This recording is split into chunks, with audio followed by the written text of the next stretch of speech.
For hundreds of thousands of years, our entire understanding of reality stopped exactly where the cornea's biological limits dictated. If the naked eye couldn't see a phenomenon, we assumed it simply didn't exist. Early hominids did discover naturally occurring volcanic glass, but obsidian is packed with iron and magnesium impurities that make it totally opaque. It was prized for napping into razor-sharp blades and arrowheads, not for looking through. To actually experience transparency, ancient humans had to rely on rock crystals like quartz. But quartz has a rigid, crystalline structure that makes it incredibly difficult to work. Shaping it into even a crude magnifying stone required months of grinding and polishing with abrasive sands.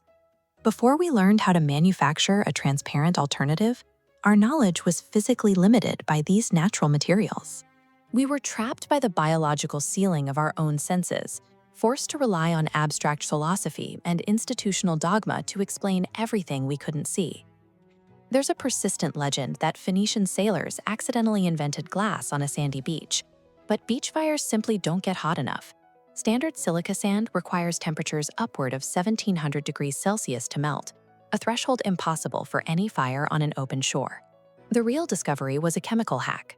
Bronze Age artisans in Mesopotamia and Egypt found that adding fluxes like natron or plant ash would aggressively lower the melting point of silica. This brought the required heat down to 900 degrees, a temperature reachable in their high-heat ceramic kilns. The Roman Empire later industrialized this chemistry on a massive scale. They invented glassblowing, allowing for faster production, and engineered huge tank furnaces that could run for weeks at a time. This allowed the Romans to produce the first systematic, flat window panes for their villas and bathhouses. But while Roman glass transformed architecture, it was still optically flawed.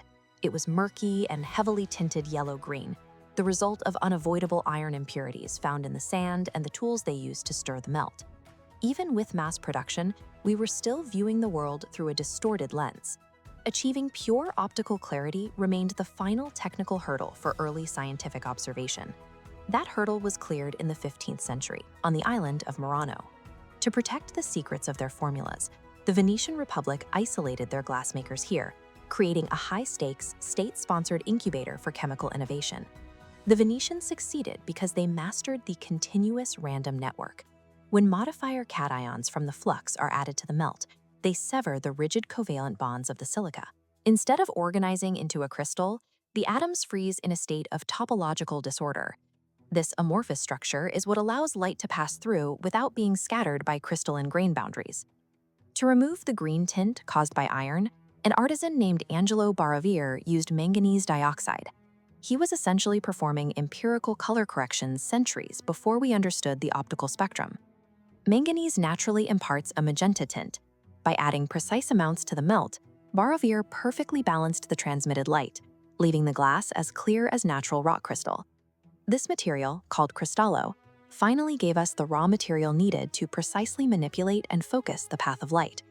The groundwork for this was laid during the Islamic Golden Age. The mathematician Ibn al-Haytham proved that vision occurs when light reflects off objects and enters the eye in straight lines, dismantling the ancient theory that our eyes emitted their own rays to illuminate the world. This diagram shows how those principles were applied to reading stones. Notice the blue lines representing light rays. As they enter the denser medium of the plano-convex glass, they bend, creating an enlarged virtual image for the viewer. By mounting these lenses into frames, we effectively doubled the intellectual lifespan of scholars and artisans. Before spectacles, age-related vision loss was a biological dead end. This simple tool allowed Europe's greatest minds to continue reading, writing, and observing for decades longer. As glassworking techniques refined, we began to see the invisible. Antony van Leeuwenhoek created a microscopic lens by melting a thin glass thread into a tiny, fire-polished sphere. This tiny bead of glass possessed enough resolving power to reveal microorganisms for the first time, giving birth to modern microbiology. At the same time, Galileo pointed clear Venetian lenses toward the stars.